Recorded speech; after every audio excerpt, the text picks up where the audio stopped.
Mapalad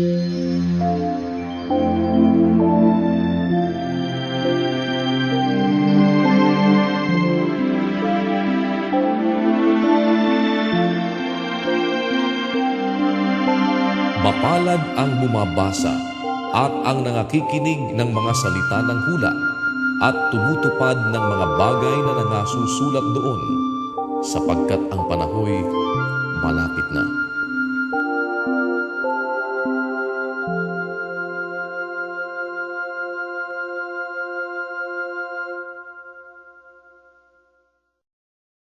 Filemon, Kapitulo 1. Si Pablo, na bilanggo ni Kristo Jesus, at si Timoteo na ating kapatid kay Filemon na aming minamahal at kamanggagawa, at kay Apia na ating kapatid na babae, at kay Arkipo na kapwa-kawal namin, at sa iglesia sa iyong bahay. Sumainyo nawa ang biyaya at kapayapaang mula sa Diyos na ating Ama at sa Panginoong Hesukristo.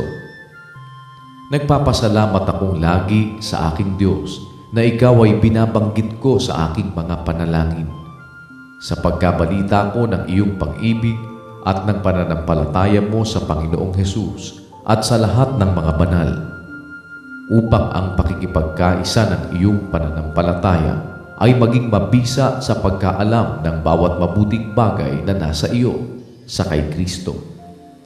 Sapagkat ako'y totoong nagalak at naaliw sa iyong pag-ibig, sapagkat ang mga puso ng mga banal ay naginhawahan sa pamamagitan mo, kapatid. Kaya bagamat kay Kristo ay mayroon akong buong pagkakatiwala upang ipagtagubilin ko sa iyo ang nauukol, gayon may alang-alang sa pag-ibig ay bagkus akong namamanhik. Kung sa bagay akong si Pablo ay matanda na, at ngayon na may bilanggo ni Kristo Jesus.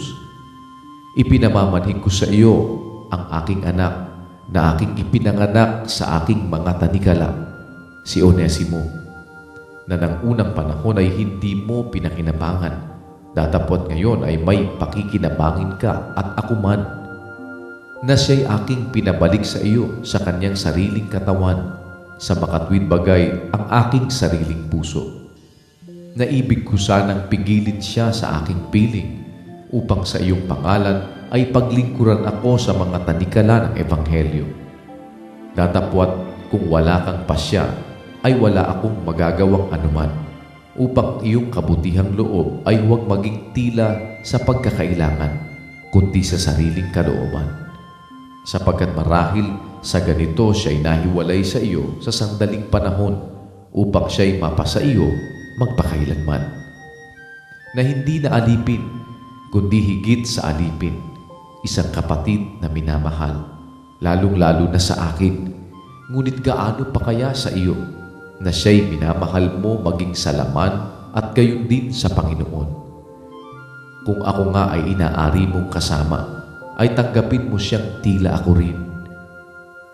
Ngunit kung siya'y nagkasala sa iyo ng anuman, o may utang sa iyong anuman, ay ibilang mo sa akin. Akong si Pablo, na sumusulat nito ng aking sariling kamay, ay siyang magbabayad sa iyo.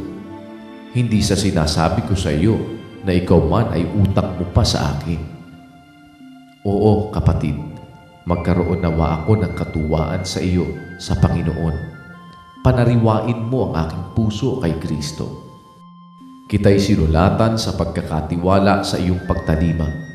Palibhasa'y aking nalalaman na gagawin mo ang higit pa kaysa aking sinasabi. Datapwat bago ang lahat ay ipaghanda mo ako ng matutuluyan, sapagkat inaasahan kong sa pamamagitan ng inyong mga panalangin ay ipagkakaloob ako sa inyo. Binabati ka ni Epafras na aking kasama sa pagkabilanggo kay Kristo Jesus, at gayon din ni Marcos, ni Aristarco, ni Demas at ni Lucas na aking mga kamanggagawa. Ang biyaya ng ating Panginoong Hesukristo ay sumainyo nawang Espiritu. Siya nawa.